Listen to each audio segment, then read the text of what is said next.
بسم اللہ الرحمن الرحیم۔ السلام علیکم ناظرین۔ کہانی ہے ایک غیرت مند ہاتھی کی۔ اس سے پہلے پلیز ناظرین میرے چینل کو سبسکرائب کر لیجئے، پلیز اللہ کے لیے میرے چینل کو سبسکرائب کر لیجئے۔ حضرت زہیر دہلوی نے اپنی آپ بیتی داستان غدر کے نام سے لکھی ہے۔ انہوں نے اس میں بہادر شاہ ظفر کے ایک مشہور ہاتھی کا زبردست واقعہ لکھا ہے۔ اس کا نام مولا بخش تھا۔ وہ ایک قدیم معمر ہاتھی تھا۔ اس نے کئی بادشاہوں کو سواری دی تھی۔ اس ہاتھی کی عادتیں بالکل انسان کی سی تھی۔ قد و قامت میں ایسا بلند و بالا ہاتھی ہندوستان کی سرزمین میں نہ تھا اور نہ اب ہے۔ یہ بیٹھا ہوا دوسرے ہاتھیوں کے قد کے برابر تھا۔ خوبصورتی میں اپنا جواب نہ رکھتا تھا۔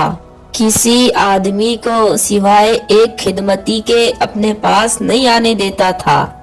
جس دن بادشاہ کی سواری ہوتی تھی، اس سے ایک دن پہلے ایک شاہی چوبدار جا کر حکم سنا دیتا تھا کہ میاں مولا بخش، کل تمہاری نوکری ہے، ہوشیار ہو جاؤ، نہا دھو کر تیار رہنا۔ پھر جس وقت بادشاہ ہوادار سواری کے دروازے سے برآمد ہوتے، 3 بار چیخ مار کر سلام کرتا اور خود ہی بیٹھ جاتا۔ جس وقت تک بادشاہ سوار نہ ہو جائے حرکت بھی نہ کرتا تھا۔ جب بادشاہ سوار ہو جاتا اور شاہی فوجدار اشارہ کرتا تو فوراً کھڑا ہو جاتا۔ مختصر یہ ہے کہ جب سواری سے فرصت مل جاتی تو ویسا ہی مست مولا ہو جاتا۔ یہ کمال اس ہاتھی کو حاصل تھا۔ جب شاہی ہاتھی استبل پر انگریزوں کا قبضہ ہو گیا تو مولا بخش نے دانا پانی چھوڑ دیا۔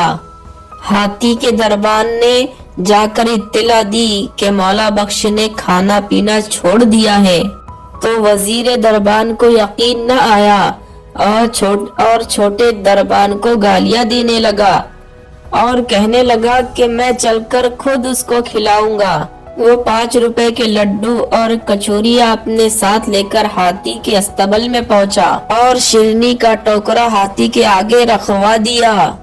ہاتھی نے جھلا کر ٹوکرے کو اس قدر سے مارا کہ اگر کسی آدمی کو لگ جاتا تو اس کا کام تمام ہو جاتا۔ ٹوکرا دور جا کر گرا اور وزیر دربان کہنے لگا ہاتھی باغی ہے، اسے نیلام کر دو۔ چنانچہ اسی روز صدر بازار میں لا کر کھڑا کیا گیا۔ نیلام کی بولی بولی گئی لیکن کوئی خریدار نہ ہوا۔ ایک پنساری نے 250 روپے کی بولی لگائی۔ اسی بولی پر نیلامی ختم کر دی گئی تو ہاتھی دربان نے ہاتھی سے کہا، لے بھائی، تمام عمر تو تو نے بادشاہوں کی خدمت کی، اب تقدیر پھوٹ گئی کہ ہلدی کی گرہ بیچنے والے کے دروازے پر چلنا پڑا۔ یہ سن کر ہاتھی کھڑے قد سے زمین پر گر پڑا اور جاں بحق ہو گیا۔